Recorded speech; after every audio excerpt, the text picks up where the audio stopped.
There are some places that seem to always be haunted: hotels, hospitals, theaters, to name a few. Any list of most haunted places will have at least one example of each. But why are they so frequently haunted? I think it may boil down to their usage. They're all places where emotions run high, but there is no permanent population of residents to absorb that emotional weight. In a theater, one troupe after another comes in, sets up their show, and floods the space with joy, excitement, and creativity. Then they move on to the next venue to do the same. Hotels are designed to be temporary and full of people living through some sort of heightened emotional state, and hospitals are nothing but high intensity emotions and a transient population, either getting better and leaving or leaving this life entirely. Every type of frequently haunted place has a stereotypical ghost that goes with it. Theaters seem to always have a mischievous ghost that moves items around and has a favorite seat where they watch the productions. Hotels always seem to have a group of kids running through the halls. Maybe the most terrifying of all, every haunted hospital seems to have a shadow figure stalking its rooms. Go get your current project and I'll tell you about an example of each of these that is famously haunted.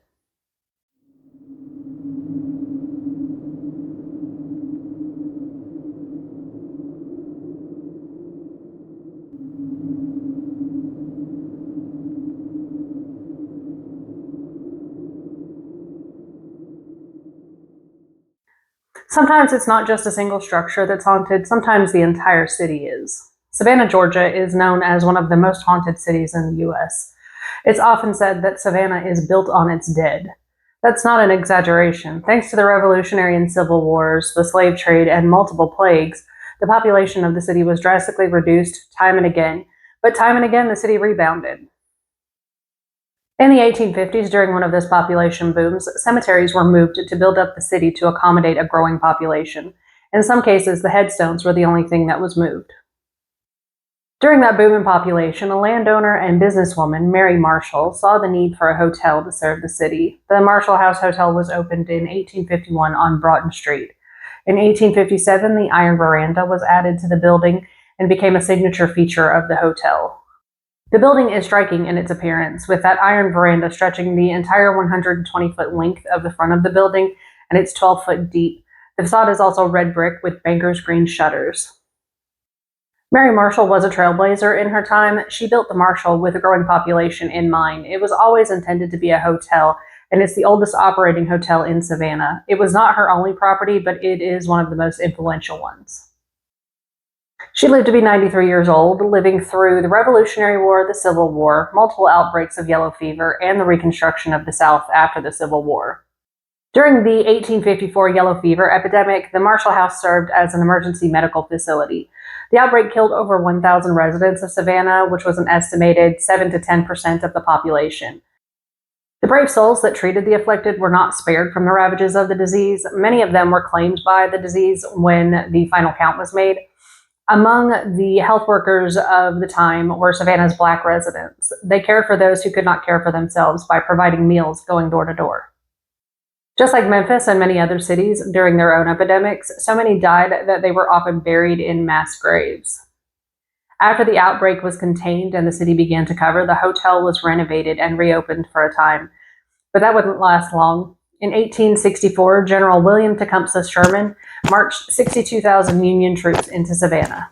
The Marshall House was taken over as a Union hospital. Wounded Union soldiers filled the building with an unimaginable amount of trauma.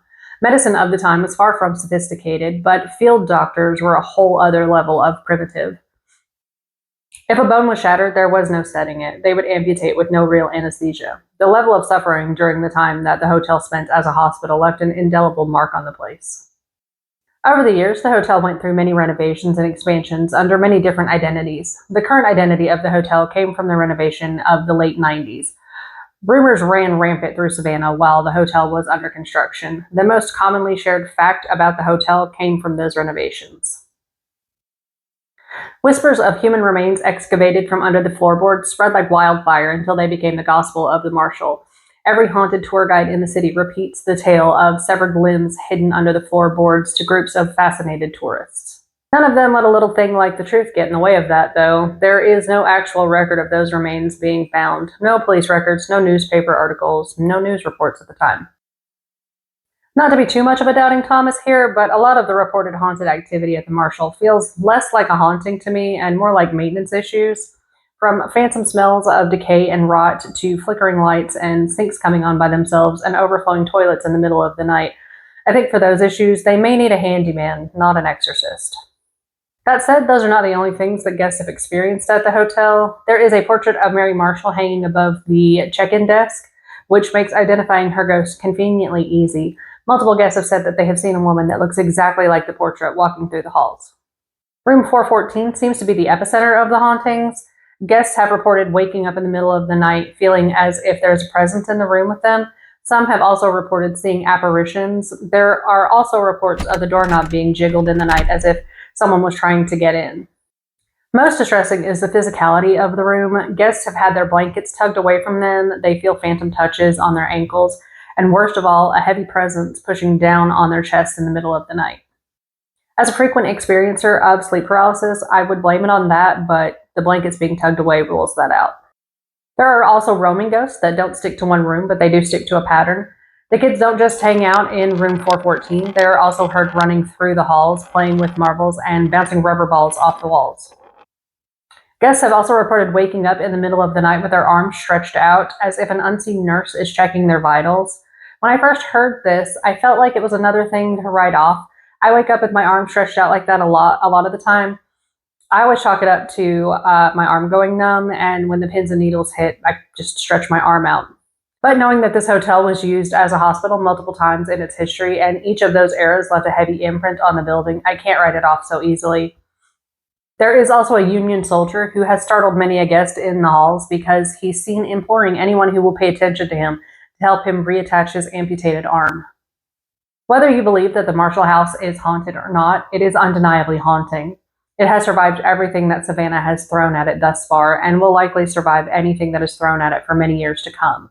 Maybe the ghosts are real, maybe not, but the Marshall House Hotel is the embodiment of a city built on its dead.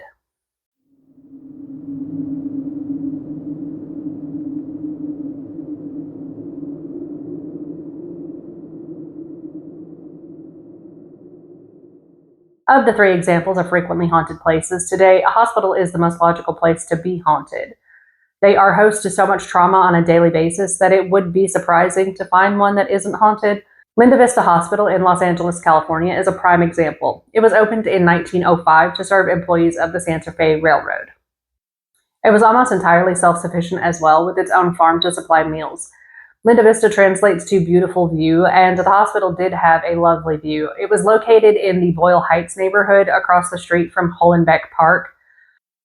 Hollenbeck Park features a lake lined with palm trees and a bridge, so from the upper floors of the hospital, it has a lovely, peaceful view of the water. It was meant to be a calming, therapeutic view for recovering railroad workers. It was funded by the railroad workers through a sort of co-op subscription deducted from their paychecks. For a small deduction from each check, they always had a place to go when they were sick, and the railroad would cover workplace accidents. Essentially, it was owned and operated by the railroad workers in a sort of socialist system.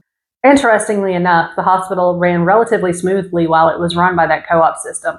It wasn't until after the hospital was sold to American Healthcare Management in 1980 that the reputation began to slip.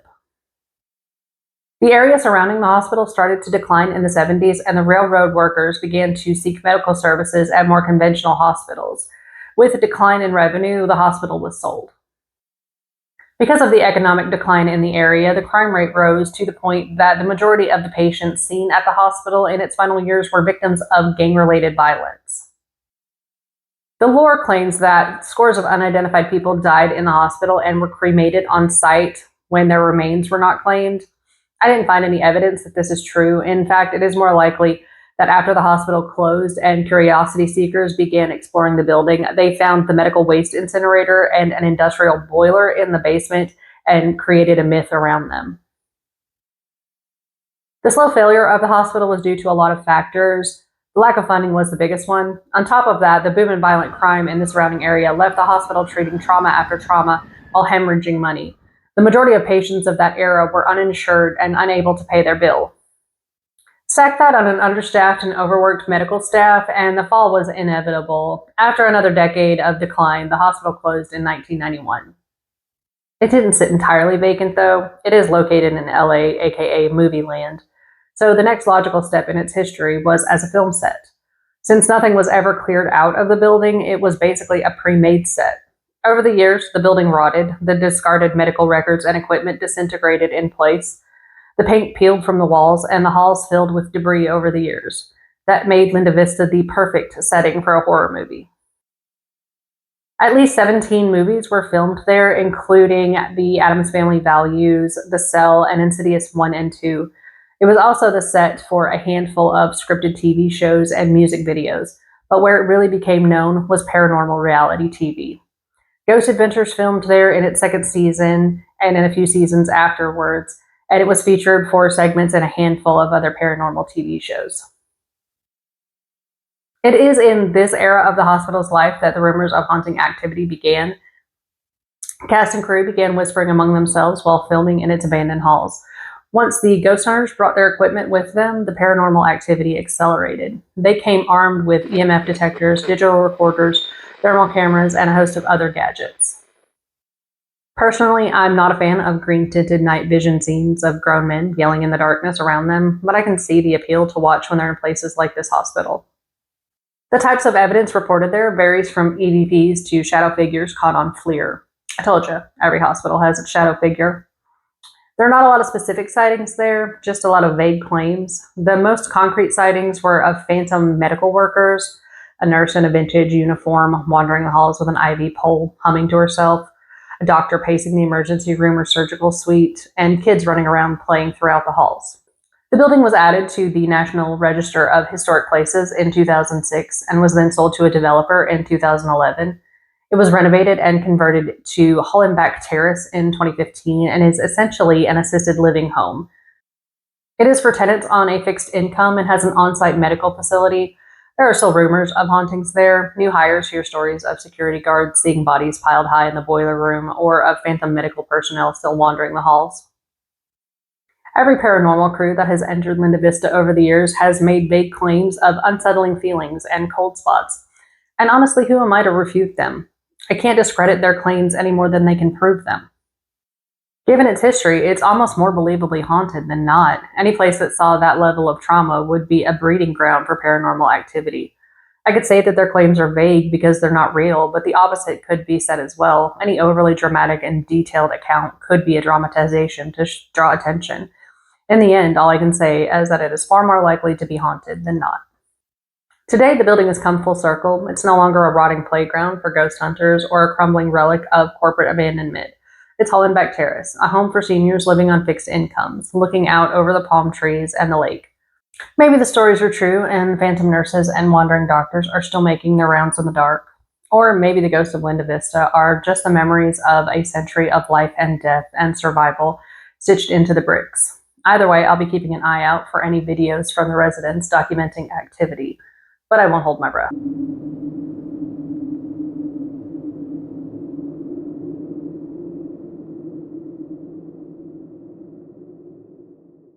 I'll finish this list off in my own backyard in Memphis, Tennessee.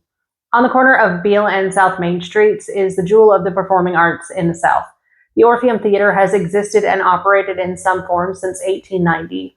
Its original life was as the Grand Opera House. It was the classiest theater outside of New York. In 1907, it was purchased by the Orpheum Circuit and renamed. The Orpheum Circuit concentrated on vaudeville acts. Vaudeville was taking over the stage entertainment industry at the time, pushing out more traditional performances. If the name sounds familiar, there were at least 45 Orpheum theaters at the height of the company. There are roughly 20 theaters operating under the Orpheum name now. In 1923, after a performance by singer Blossom Seeley, a fire broke out in the third floor of the theater. It was occupied by a woman's clothing manufacturer. The performance had been over for some time, so there were no patrons in the building, just a few stagehands and lingering performers. While the fire was building in the upper floors, it was held off from the theater itself by a firewall and gave the performers the opportunity to go back in and save their instruments and trunks. The fire did not claim any lives, and there was only one injury to a firefighter when a portion of a collapsing wall fell on him. He had a nasty cut on his forehead and a broken ankle, but he sustained no other injuries. In 1928, a new theater designed by the Chicago-based architects Rapp and Rapp was opened. The new theater was twice as large as the original Grand Opera House, and it was decked out in lush, opulent Art Deco decor. It also had its own Wurlitzer pipe organ, which is still operational today. It is one of 12 remaining organs that is still housed in the building that it was designed for and operational. Over the years, vaudeville's popularity declined, and in 1940, the Orpheum Circuit sold the theater to the Malco Company.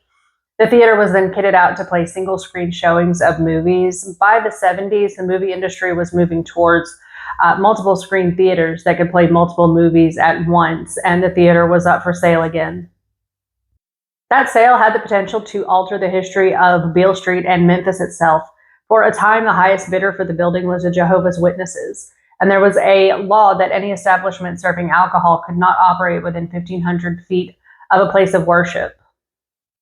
Fortunately, the theater was purchased by the Memphis Development Foundation, now known as the Orpheum Theater Group. This is the current operation and brought the theater to what it is today. They host a season of Broadway shows every year, as well as comedians, musicians, and other acts throughout the year. They also offer tours of the theater on occasion. I was not able to do a full tour of the campus before writing this, but I did get to visit the balcony project that is open on Mondays from 2 p.m. to 4 p.m. and Saturdays from 10 a.m. to 12 p.m. It is free to the public and is an educational exhibit designed to educate the public on the once segregated entrance of the Orpheum. My wife and I visited the balcony project on a Monday afternoon. It's just the balcony entrance. It doesn't go into the balcony itself. After segregation ended, which was 2 years before it was required by law, the balcony's dedicated entrance was walled off. Now it's just an exhibit, which is the box office and the staircase that leads up into the balcony setting. When we were there, a security guard was the one doing the tour. She explained the history of the segregation of patrons. There was also one other visitor when we went, and we had an odd shared experience there. As the guard was speaking to us, we all took turns walking up the stairs to see the walled-off section that led to the balcony. My wife went first. She spent a few minutes up there taking photos and then came back down, and next the other patron went up the stairs. She didn't stay up there for very long before she came back down. I went up there last, and just to describe it really quick because it is relevant, the staircase is covered with an intricate patterned carpet. It's black with red and gold, almost swirling patterns. The walls are black on the lower third and gold on the upper 2/3, and the stairs are steep and broken into 2 landings with a rounded wall going around the corner from the first landing to the second landing. Now, I describe this because at the time I explained the experience that the other patron and I had away as just those factors combining to throw off our equilibrium. I went up the stairs, and then as I came down, I experienced an intense wave of vertigo. I had to pause on the second landing for a moment to get my bearings, and while I was there, I said out loud that I was just suddenly dizzy, and then the other patron said she was too when she had gone up there. At the time, I wrote the whole experience off as just the room being odd, with the swirling carpet, the rounded wall where one would expect a 90-degree angle, and the steep stairs combining to mess with our inner ears, and she seemed to agree with me. But now I'm not 100% sure that that's what happened. As I did the research for this, I discovered the stories of Eleanor. There is no physical description or real identity beyond the name assigned to the spirit. She's just known to haunt the balcony and cause feelings of sadness and despair, and is often experienced as a cold spot. Orpheum's historian Vincent Astor described his experience with Eleanor as a slimy chill. Knowing this, I'm not as confident writing off my shared experience as just the swirling carpet messing with my equilibrium. I asked the guard if that was a common thing to happen there, but she said she wasn't sure. She knew about the most famous ghost of the theater, Mary, but she wasn't very well versed in the ghost lore of the theater. That's not really the purpose of the Balcony Project. Its purpose is to educate about a time in history that no one should want to repeat, a time when even the performers had to enter the building through separate entrances. She did tell us about her husband, who is 88 years old and was alive during segregation. His mother didn't allow him to go to many places alone, but the Orpheum was an exception to that because she felt it was safe. At the time, a lot of segregated entrances were in poorly lit back alleys, and the Orpheum is out in the open in a very well-lit area right on the street. She said that he has very fond memories of the theater, and I stayed to speak with her for several minutes after the tour until more patrons came to see it. We spoke about the history of not just the theater, but Beale Street, and she sent me down to A. Schwab's to check it out before my parking ran out. When I got home and I started the research for this portion of the video, I expected to read about one ghost. And for the most part, that's all you really get, but there is an ensemble cast of 7 separate entities at the Orpheum. There's Eleanor, who I described already, lingering in the balcony, catching unsuspecting visitors in her cold sadness. You may also encounter a male spirit that hangs out in the ductwork and has been known to wave at people who notice him. There are 3 other unnamed presences that linger in the shadows. Mary is by far the most famous ghost of the Orpheum, and she is the archetypal theater ghost, the mischievous scamp that moves objects and messes with the performers. She is described as a young girl somewhere between 9 and 13 years old. Her dark hair is braided into long pigtails, and she wears a white dress. She has laid claim to her favorite seat in the mezzanine section, seat C5. Her origins are up for debate, but there are no historical records for a death that fits Mary perfectly. Early origin stories state that she was on her way to the theater for a show with her family. She either ran ahead or lagged behind her parents and was struck by one of the streetcars that ran through Memphis. She was carried into the theater to make her more comfortable until help arrived, but died before they made it.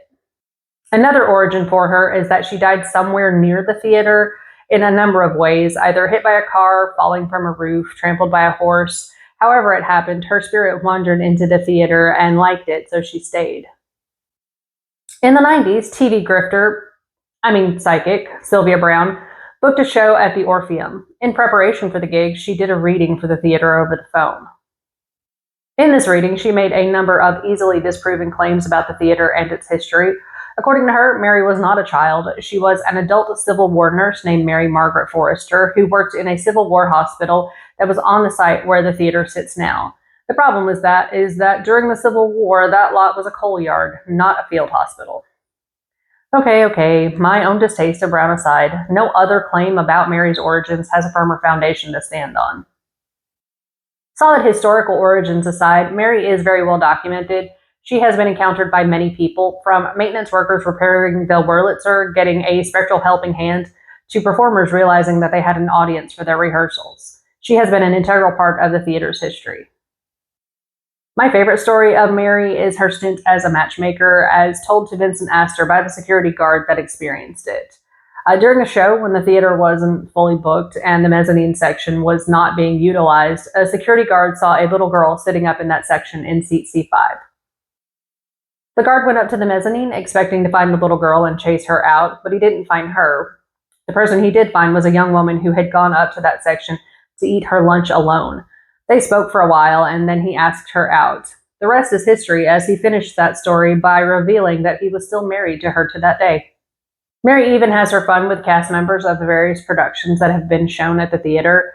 In 1982, during a production of The King and I, Yul Brynner had his own experience with her during rehearsals. He repeatedly saw her dancing up in the mezzanine, and he felt this magnetic urge to look up to her seat, and she would always be there. During a production of Annie, cast members reported seeing Mary in the mezzanine as well, but more notably, Mary seems to have tried to keep one of their props for herself. There was a very large dollhouse that required multiple people to move it during the play, and one day when the cast and crew came in, they found it in the mezzanine section, and no one knew how it had gotten there. Mary has also inadvertently locked the final theater ghost in residence there. David has been reportedly witnessed mostly from across the room and is described as being a bright white luminescent presence. He is believed to be at the Orpheum because he was sent there to take Mary to the other side. Since she loves it there in the theater and refuses to go with him, he is stuck until she changes her mind. They may be the perfect metaphor for the emotional residue left behind from the many transient lives that have passed through the theater. Along with Eleanor, the guy in the ducks, and the rest of the cast, they are in a permanent production of that residue. Whether it's the quiet, heavy footsteps echoing through the historic halls of the Marshall House, the lingering spirits watching over Linda Vista, or the mischievous Mary refusing to leave seat C5 at the Orpheum, these places remind us of something. Ghost stories are not just scary. They are the echoes of human emotions, the joy, the trauma, the suffering of those who passed through these spaces and left a piece of themselves behind. So the next time you find yourself in a grand old theater, a bustling hotel, or a quiet hospital corridor, take a moment to look around. You might find yourself sharing the space with someone from the past. Come back next time and I'll ask you one question. Want to hear something spooky?